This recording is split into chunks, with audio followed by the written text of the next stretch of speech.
많은 황소가 나를 애워싸며 바산의 힘센 소들이 나를 둘러쌌으며 내게 그 입을 벌림이 찢으며 부르짖는 사자 같으니이다.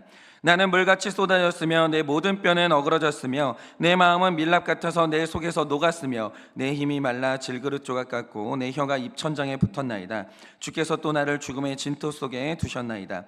개들이 나를 에워쌌으며 악한 무리가 나를 둘러 내 수족을 찔렀나이다. 내가 내 모든 뼈를 셀 수 있나이다. 그들이 나를 주목하여 보고 내 겉옷을 나누며 속옷을 제비 뽑나이다. 여호와여 멀리하지 마옵소서. 나의 힘이시여 속히 나를 도우소서. 내 생명을 칼에서 건지시며 내 유일한 것을 개의 세력에서 구하소서. 나를 사자의 입에서 구하소서. 주께서 내게 응답하시고 들소의 뿔에서 구원하셨나이다. 내가 주의 이름을 형제에게 선포하고 회중 가운데서 주를 찬송하리이다. 여호와를 두려워하는 너희여 그를 찬송할지어다. 야곱의 모든 자손이여 그에게 영광을 돌릴지어다. 너희 이스라엘 모든 자손이여 그를 경외할지어다. 그는 공고한 자의 공고를 멸시하시거나 싫어하지 아니하시며 그의 얼굴을 그에게서 숨기지 아니하시고 그가 울부짖을 때에 들으셨도다. 큰 회중 가운데서 나의 찬송은 주께로부터 온 것이니 주를 경외하는 자 앞에서 나의 소원을 갚으리이다. 겸손한 자는 먹고 배부를 것이며 여호와를 찾는 자는 그를 찬송할 것이라. 너희 마음은 영원히 살지어다. 땅의 모든 끝이 여호와를 기억하고 돌아오며 모든 나라의 족속이 주의 앞에 예배하리니 나라는 여호와의 것이요 여호와는 모든 나라의 주제심이로다. 세상의 모든 풍성한 자가 먹고 경배할 것이요 진토 속으로 내려가는 자 곧 자기 영혼을 살리지 못할 자도 다 그 앞에서 절하리로다. 후손이 그를 섬길 것이요 대대의 주를 전할 것이며. 다 같이 읽겠습니다. 와서 그의 공의를 태어날 백성에게 전하며 주께서 이를 행하셨다 할 것이로다. 아멘. 네, 오늘 우리가 왜 하나님이 우리에게 그 어두운 시간을 주시고 침체의 시간을 주시고 고난의 시간을 주시는지, 제가 어저께 큐티를 하면서 첫 번째 이유를 말씀을 드렸는데, 이 시편 22편은 그 이유를 설명해 주는 거예요. 그런데 첫 번째 시간에서 제가 말씀드렸던 이유가 뭡니까? 우리는 뭔가 중요한 걸 깨달을 때 그게 풍성하거나 그게 늘 옆에 있으면 그게 중요한지를 몰라요. 그러니까 예를 들면 이런 거죠. 배우자가 늘 옆에 있잖아요. 소중한 줄 모르는 거예요. 그냥 원수예요.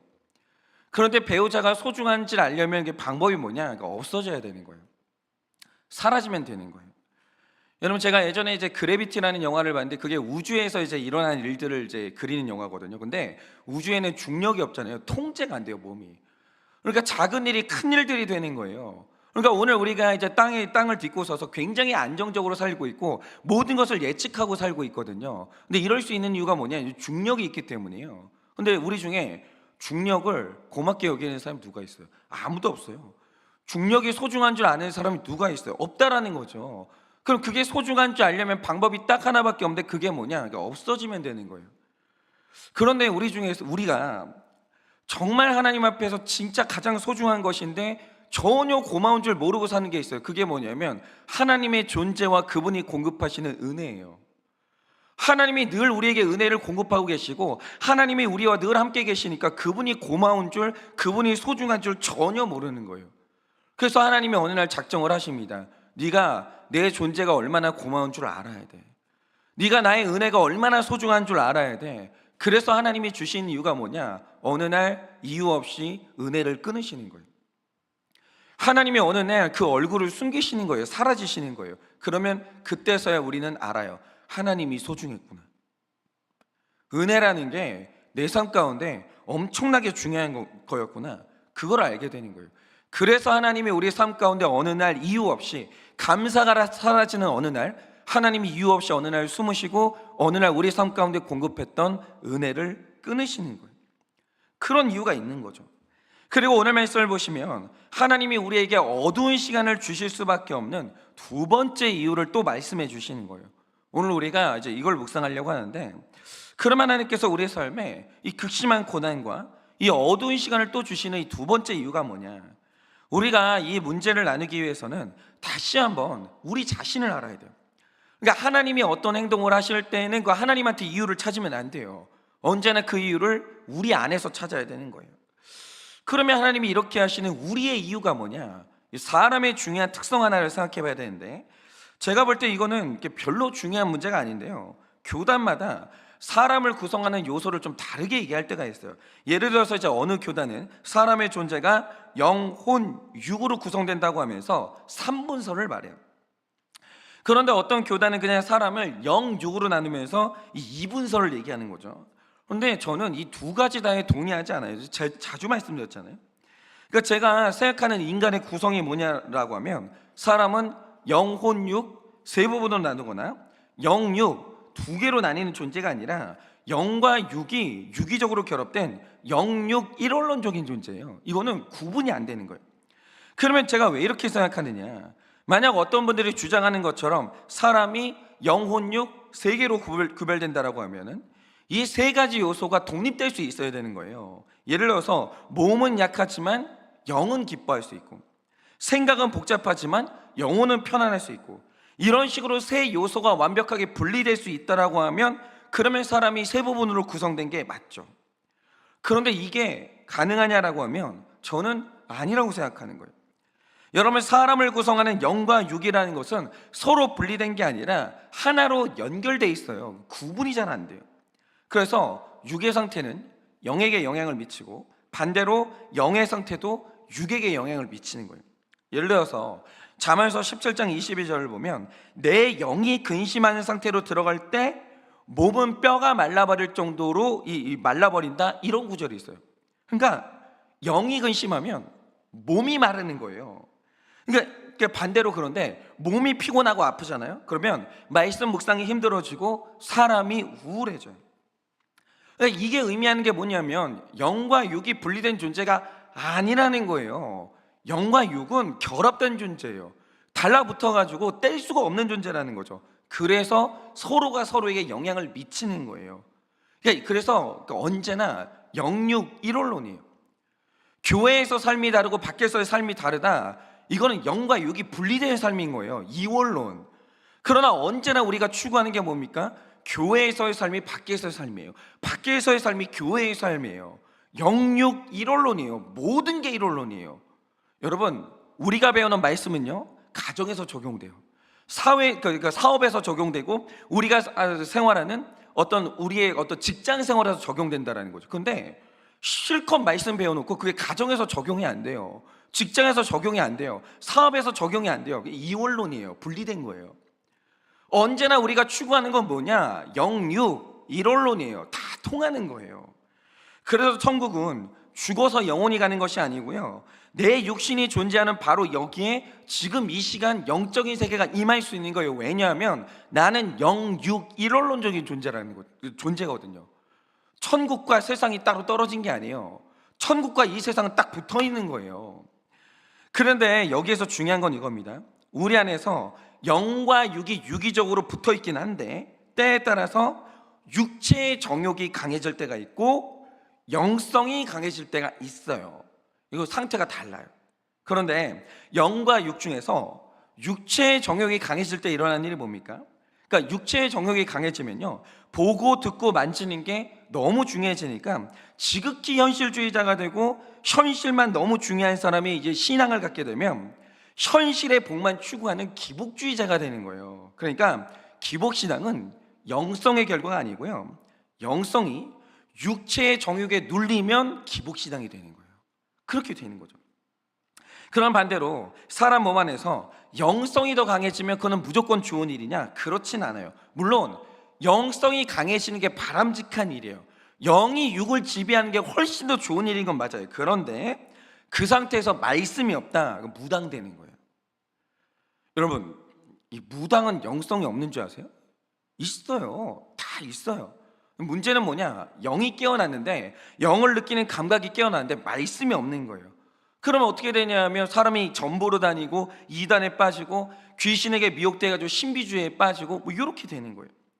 그런데 영성이 강한 상태에 말씀이 부어지게 되면 바로 그때 삶과 신앙이 균형을 잡게 되면서 거룩한 삶이 가능해지는 거죠. 그러니까 제가 지금 드리는 말씀이 뭐냐면, 사람이라는 존재는 영과 육이 분리되거나 따로 노는 존재가 아니라 영과 육이 연결되어 있다는 거예요. 그래서 서로가 서로에게 영향을 미쳐요. 그래서 우리의 존재 안에서 육체의 정욕이 강해지면 영성이 영향을 받아요. 굉장히 좀 약해집니다. 그리고 영성이 강해지면 육체의 정욕이 제어가 돼요. 그 육체의 정욕이 좀 약해지기 시작하는 거예요.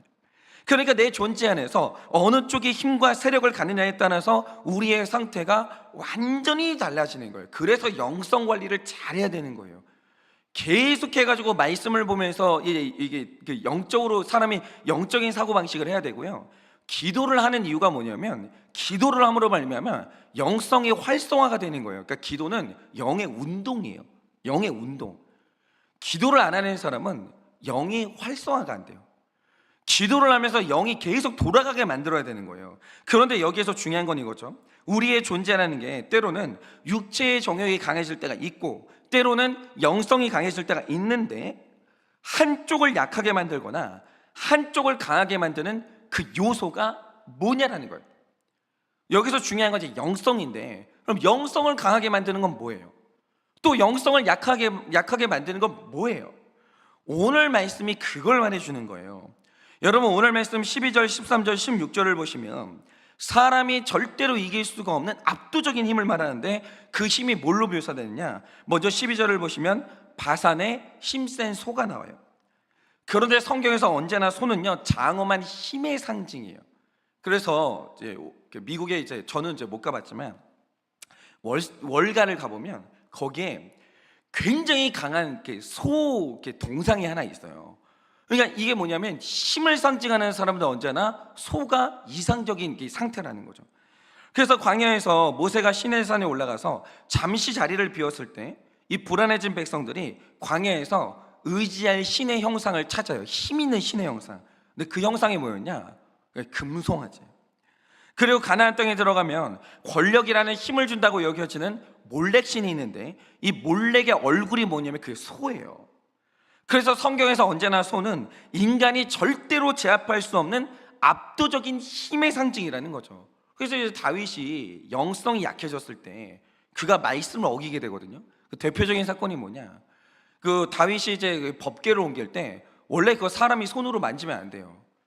그 중간에 이제 막대기를 끼워가지고 어깨에 메고 그러고 옮겨야 되거든요. 근데 그날 다윗이 한 건 아니지만 이게 말씀이 어그러져요. 어떻게 어그러지냐? 일단 법궤를 수레에 실어요. 그 소가 이끌어요. 이러면 좋을 줄 아는 거예요. 그러니까 소라는 장엄한 동물이 이 법궤를 이끈다. 그럼 이 법궤가 영광스러울 걸로 생각하는 거예요. 근데 그게 인본주의예요. 그게 인본주의. 예를 들면 이런 거죠. 교회는 힘이 있어야 돼. 교회가 언제까지 세상에서 내내 할 거야? 교회는 힘이 있어야 되는 거야. 교회도 이제 세상 가운데서 목소리를 내야 돼. 이게 인본주의예요. 누가 그래요? 교회는 십자가를 지는 게 교회지, 교회는 힘 자랑하는 데가 아니에요. 그러니까 자꾸 힘을 이게 자꾸 소를 추구하는 거, 이제 장엄함의 상징인 힘을 추구하는 거, 이게 이제 이스라엘이 타락했다는 증거거든요. 근데 오늘 말씀에서 일단 압도적인 힘의 상징으로 먼저 소가 나와요. 그리고 13절을 보시면 사자가 등장하는데, 여러분이 들으셨는지 모르겠지만 이 사자와 호랑이의 살기가 얼마나 대단하냐면, 길에서 사람이 사자하고 눈이 마주치잖아요. 그러면 그 자리에서 얼어붙어요. 여러분 그거 보셨어요? 동물의 왕국 보면 어떤 동물이 일단 소나 사자 같은 맹수하고 눈이 딱 마주쳐요. 그 자리에 그냥 가만히 있어요. 그럼 그냥 죽어요. 왜냐? 사자가 가진 야생의 살기를 마주하는 순간 몸이 얼어붙어요. 살수망이 끊어져 버리는 거예요. 이렇게 사람으로 하여금 살수망을 끊어지게 만드는 무서운 맹수가 뭐냐? 그게 바로 사자예요. 그리고 16절을 보면 개가 나오는데, 여기서 개는 우리 주변에 보일 수 있는 그런 길들여진 개가 아니에요. 이게 아프리카의 들개를 말해요. 근데 성경에서 말하는 들개는 때로 몰려다니면서 뼈까지 씹어먹는 굉장히 사나운 존재예요. 그러니까 이 말씀에서 소개하는 짐승들을 보면 사람이 절대로 이길 수 없는 짐승들만 소개하는데, 여기서 더 절망적인 게 뭐냐? 힘센 소, 사자, 들개가 한 마리만 나타나도 인간을 이길 수가 없는데, 오늘 말씀에 기록된 이 세 마리의 동물들이 때로 몰려다녀요. 복수로 기록되어 있어요. 그러니까 보세요. 사람이 소가 아니라 소떼를 만나버렸어요. 막 내 앞에 소떼가 달려오는 거예요. 그 이길 수 있냐? 없습니다. 반드시 밟혀 죽어요. 못 살아남아요. 뼈가 으스러집니다. 밟혀 죽는 거예요. 그러면 사람이 사자 한 마리를 만나도 죽는데 사자 떼를 만나봐요. 살 방법이 있냐? 못 만나요. 반드시 죽어요. 그리고 사람이 들깨를 만나잖아요. 들깨는 또 똑똑해요. 협공을 하는데 이 흔적도 안 남아요. 뼈까지 씹어 먹는 거예요. 그런데 오늘 말씀이 가장 처음으로 말하는 게 뭐냐? 이 세상에 사람의 영성이 절대로 이길 수 없는 압도적인 힘이 존재한다라는 거예요. 사람의 영은요, 이 힘을 만나면 마치 소떼, 사자떼, 들깨떼를 만난 것처럼 이 힘을 못 써요. 어쩔 수가 없어요. 그런데 중요한 건 뭐냐면 이 힘이 어디에 작용하느냐에 따라서 사람의 상태가 완전히 달라진다는 거죠. 예를 들어서 사람의 영육 중에서 영성은 절대로 이길 수 없는 압도적인 힘이 있어요. 뼈도 못 추요. 그냥 눌리는 거예요. 영성이 이 힘을 만나는 순간 바산의 힘센 수 앞에 둘러싸인 사람처럼 힘을 잃고 사자와 들깨떼를 만난 사람처럼 완벽히 제압당하고 말거든요. 그러면 사람의 영이 절대로 이기지 못하는 압도적인 힘이 뭐냐? 그게 바로 행복하고 평안함이에요. 이거는 영성이 살아남지를 못해요. 못 이겨요. 사람이 힘센 소들이 나를 둘러싼 것처럼 안정적인 환경과 많은 돈이 나를 둘러싼다, 영성이 살아남을 수 있냐? 그거는, 그런 사람은 없어요. 그냥 없다고 보시면 돼요. 다윗도 그거는 못했어요. 다윗이 광야에서 살 때, 그 엔게디 광야에서 살 때 그 사람의 영성이 어마어마했어요. 눈앞에 사울이 있어도 하나님이 원하지 않는다, 안 죽여요. 영성이 완전히 예민하게 살아가지고 깨어 있었다라는 거죠. 그런데 다윗이 엔게디 광야를 벗어나서 왕궁으로 들어갔어요. 여지없이 넘어지는 거예요. 여지없이 넘어져요. 그대로 넘어지는 거예요. 이스라엘 백성들이 광야를 40년을 돌 때 하나님하고 가까웠어요. 하나님의 역사를 봤다고요. 가나안 땅에 들어가는 순간 여지없이 무너지는 거예요.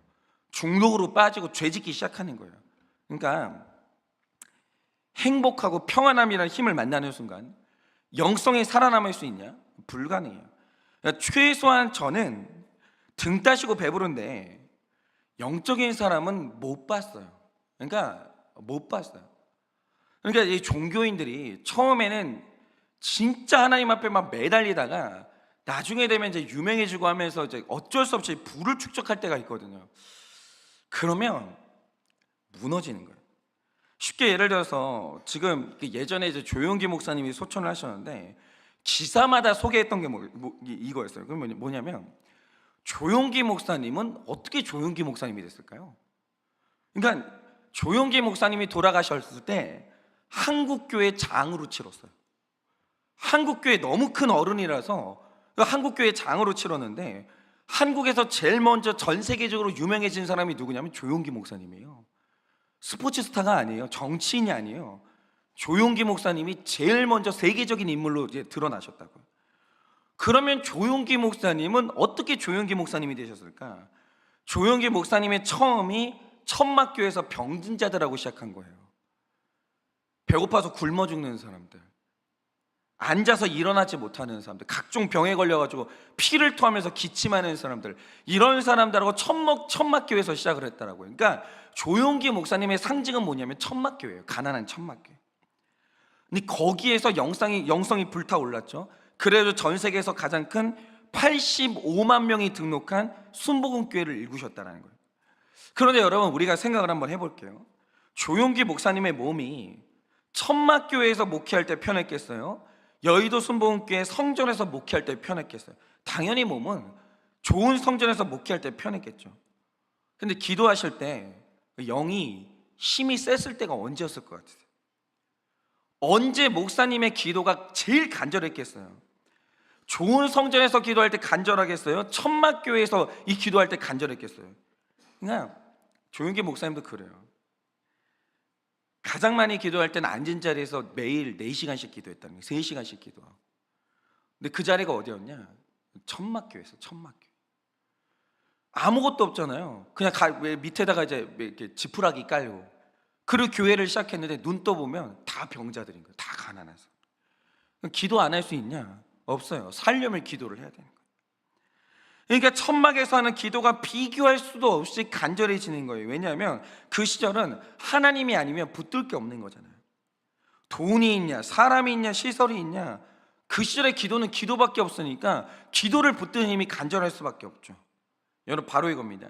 우리가 말씀을 볼 때 이 말씀이 살아서 역사하고 내 심령과 골수를 찔러 쪼개려면 말씀을 강력하게 붙드는 영의 힘이 있어야 되는 거예요. 그 집중력. 같은 설교를 하는데 신기해요.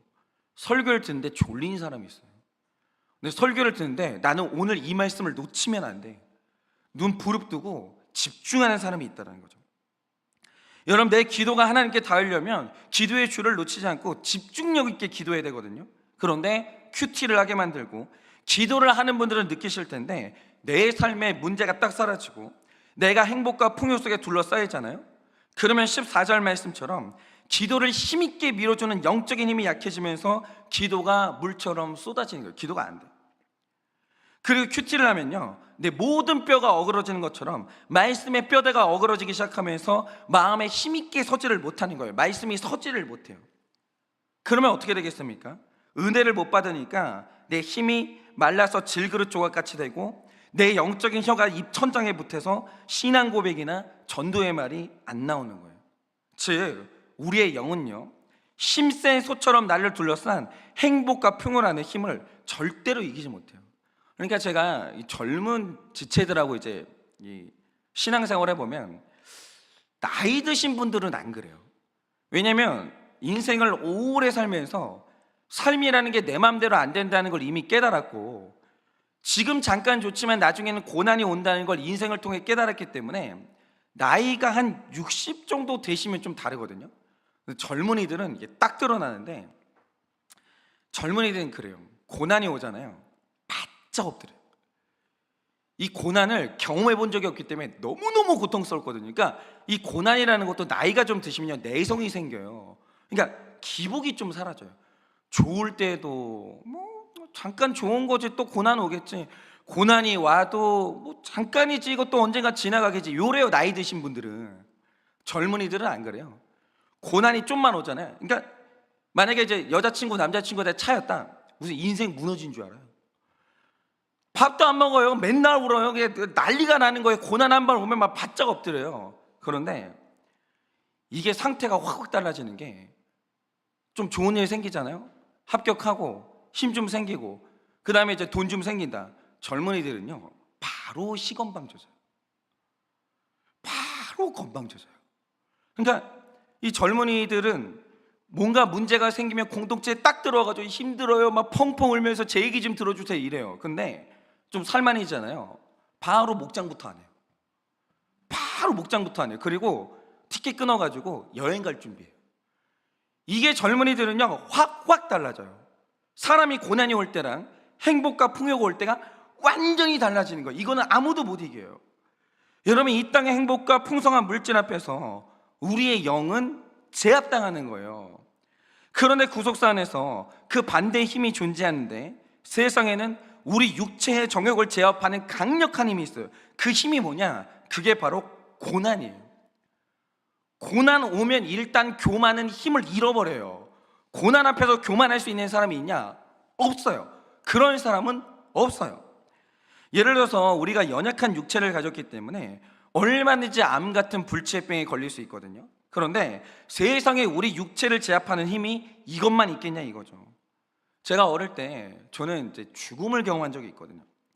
제가 이제 몇 번 말씀드렸는데, 여러분 혹시 그 아스피린 부작용이라는 거 들어보셨어요? 그러니까 제 나이 때 사람들은 어릴 때 감기가 나면 다 아스피린 먹었어요. 다. 안 그러는 사람 없어요. 그런데 이 아스피린이라는 게 타이레놀이 나오기 전까지는 해열제로 쓰였는데, 어릴 때 제가 이제 열이 나면 언제나 먹었던 게 이제 아스피린이거든요. 그런데 제가 한창 이걸 복용할 때 진짜 심각한 부작용이 하나 이제 발견된 거예요. 그게 뭐냐면, 아스피린이 괜찮은데 부작용이 일어나면 위에 구멍을 뚫어요. 천공이 일어나요. 이게 한 몇천 명당 한 번 나타나는 이 부작용이거든요. 그러면 이제 천공이 생기면 출혈이 생기면서 죽는 거죠. 근데 원통한 게 뭐냐면, 이런 게 하나님한테 저는 원망스러운 거예요. 사명자가 다 먹었거든요, 아스피린을. 부작용이 저만 나타난 거예요. 그래서 어느 날 제가 이제 위에 구멍이 뚫렸어요. 출혈이 일어나니까 어느 날부터 얼굴이 창백해지더니 잇몸까지 하얘졌어요. 제가 핏기가 없어지는 거예요. 그런데 제 부모님은 애가 갑자기 이러니까 원인을 모르는 거예요. 갑자기 이러니까. 근데 또 그때 돈이 없어가지고 함부로 병원은 못 가고. 그래서 저희 부모님이 애가 비타민이 없어서 그러나 비타민을 먹이는데 원인이 그게 아니잖아요. 출혈은 계속되고 있는 거예요, 몸 안에서.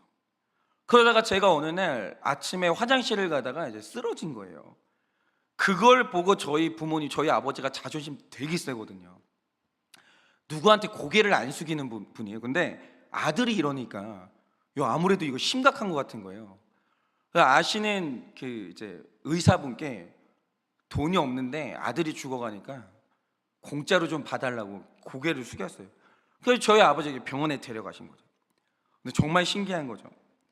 제가 무슨 사고를 당한 게 아니에요. 겉모습은 상처가 하나도 없이 멀쩡해요. 그런데 보이지 않는 위장에 구멍이 하나 나니까 손을 쓸 수가 없게 되면서 사람이 죽어가는데, 저는 그때 제 몸에 피가 없다는 느낌이 뭔 줄 알아요. 그땐 이유는 몰랐으나 느낌이 뭔지는 알아요. 어지러워요. 빈혈이 뭔 줄 안다니까요. 엄청 어지러워요. 몸에 힘이 다 빠져나가는 거예요. 밥 먹을 힘도 없어요. 그래서 이제 17절 말씀처럼 제가 삐쩍 마르니까 살 위로 이제 뼈가 이제 드러나잖아요. 그래서 뼈를 셀 수 있을 정도까지 된 거예요. 그런데 이렇게 되면 의사가 하는 말이 뭐냐, 이제 가망이 없으니까 삶을 정리하라고 하는 거죠. 그래서 내가 다 죽게 됐다라고 하죠. 그러니까 저만 이런 일이 일어나는 게 아니라 인간의 삶에는 이런 일이 다 일어나요. 그러니까 이제 중년쯤 되면 어느 날 오랜만에 만났는데 살이 쪽 빠져가지고 만나는 거예요. 왜냐? 뭔가 병이 있었던 거예요. 병이 있었던. 이렇게 우리 삶에는요, 내가 죽나? 몸이 이제 끝나나? 이런 때가 와요. 그러면 살아있는 사람들이 뭐를 하냐? 18절 말씀처럼 죽을 사람은 죽고 살 사람은 살아야 되니까 이 사람이 남긴 속옷을 제비 뽑아가지고 나눌 준비를 하는 거예요. 얼마나 세상이 가혹한지 몰라요. 힘 있을 때야 내가 사람들한테 대접받지만 내 몸이 죽게 생겼다, 사람들이 다 귀찮아요. 가족들도요, 다 귀찮아하는 거예요. 사람이 몸이 약해진다는 건 되게 비참한 거예요. 여러분, 세상에 이렇게 세상에는요, 내 영성을 제압하는 행복이라는 힘도 있지만 내 육체를 제압하는 고난이라는 힘도 존재하는 거예요. 그런데 고난이 내 육체를 제압하면 그때 일어나는 일이 뭡니까? 제가 그 아스피린 부작용을 알았던 때가 초등학교 1학년 때라 정확히 기억하는데, 제가 이제 창백해지니까 문제가 있는 건 알겠고, 근데 부모님이 원인을 모르시니까 애만 태우고 있었는데, 그러다가 제가 어느 날 밤에 화장실을 가다가 그냥 화장실까지 가지 못하고 문 앞에서 쓰러졌어요. 근데 제가 쓰러질 때 되게 겁이 나는 거예요. 내가 왜 이러나. 제가 그 순간 너무 기억이 나는 게 뭐냐면, 그때 이제 부모님은 이제 교회에서 철야 기도를 하면서 주무셨기 때문에 집에 아무도 없었어요. 형제들은 다 자고 있었고.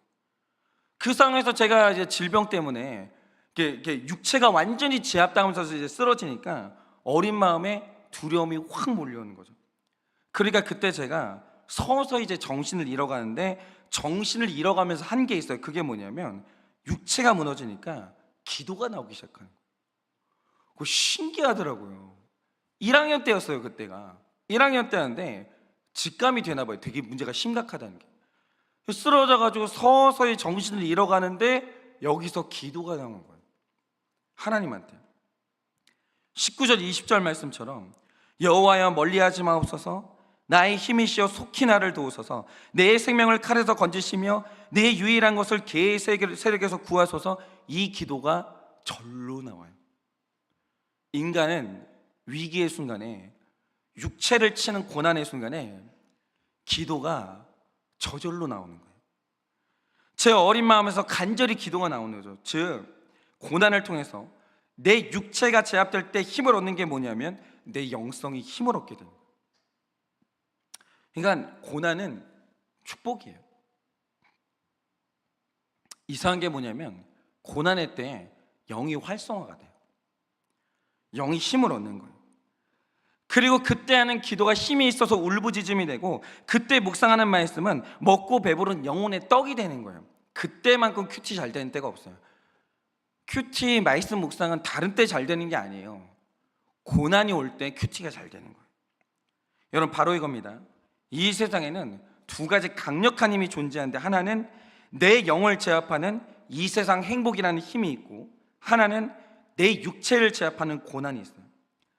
그런데 하나님께서는 내 영도 사랑하시지만 육체도 사랑하시기 때문에 필요한 때는 행복을 주세요.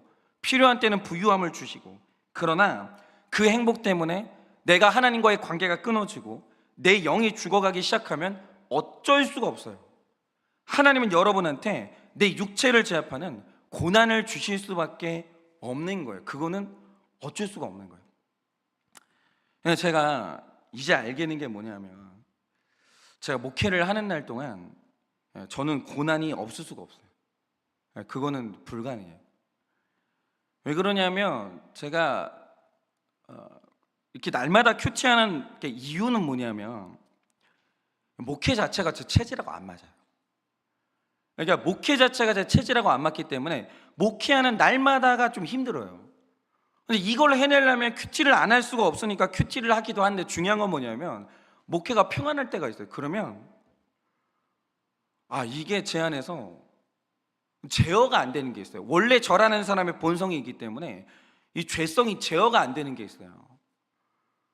그래서 하나님이 최근에도 이제 일정 기간 동안 이제 고난을 주셨는데, 고난을 겪으면서 저 스스로 느낀 게 있어요. 그게 뭐냐면 영이 채워진다는 느낌이 드는 거예요. 그러니까 방법이 없어요. 그러니까 우리 인생에 우리가 구원받으려면 정기적으로 좋은 날이 와야 돼요. 그러니까 육체가 힘들기만 하면 못 가요.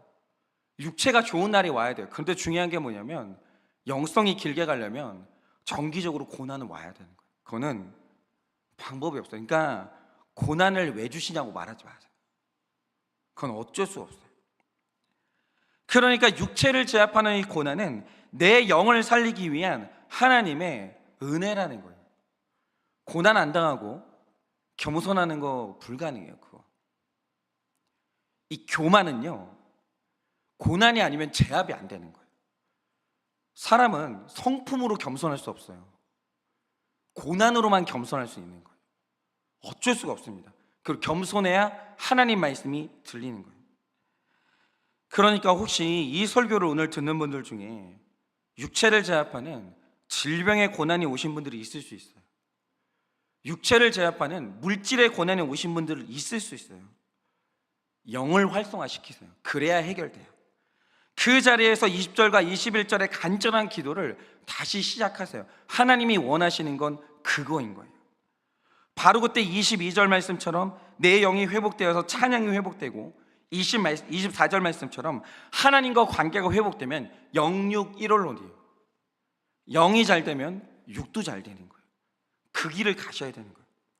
그래서 오늘도 고난을 통해서 영이 회복되고, 영이 회복됨으로 말미암아 육이 회복돼서 온전한 회복을 이루는 여러분 되시기를 예수님의 이름으로 축원합니다. 이 시간에 제가 기도하고 축도함으로 예배를 마치겠습니다. 기도하겠습니다. 주님, 하나님이 우리를 너무 사랑하시기 때문에, 나는 육체도 있고 영도 있는 존재이기 때문에 주님께서 늘 우리에게 고난만 주시는 것은 아닙니다. 육체의 기쁨도 주시고, 육체의 부유함도 주시고, 육체의 즐거움도 주십니다. 그런데 주님, 우리의 연약함이 이것입니다. 육체가 잘 되면 주님을 찾지를 않습니다. 육체가 행복하면 이제는 하나님을 향하여서 간절해지지가 않습니다.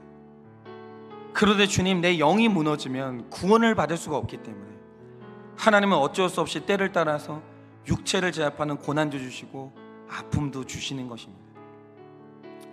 주님, 육체의 행복이 있어야 되지만 육체의 고난도 있어야 하는 것입니다. 이제는 우리가 이 모든 것들을 다 받아들이게 해주시고, 그래서 육체의 고난이 올 때 내 영이 살아나야 되는 기회로 얻게 하여 주시고, 내 영이 살아나 다시 육이 회복되는 이 아름다운 선순환으로 갈 수 있도록 주님이 은혜를 허락하여 주시옵소서.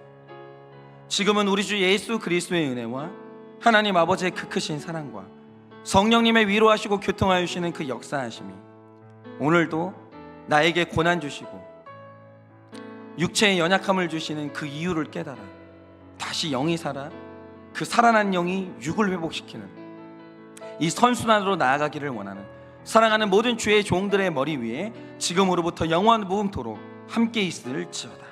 아멘.